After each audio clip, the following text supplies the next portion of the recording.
To set Google Data Download Notification Channel as Alert in Samsung Galaxy S21, S21 Plus or S21 Ultra, open Settings, select the Notification panel, and then the Settings icon. Scroll down Settings screen, find Google, and then tap Google Services. Scroll down screen, and then tap Settings for Google Apps. Tap Search, Assistant and Voice, and then select Notifications.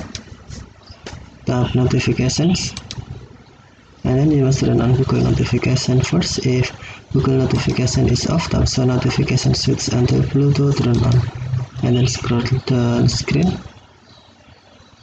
Tap Data Download Channel, and then select Alert. Now Google Data Download Notification Channel set as Alert. Okay, thank you for watching. Have a nice day.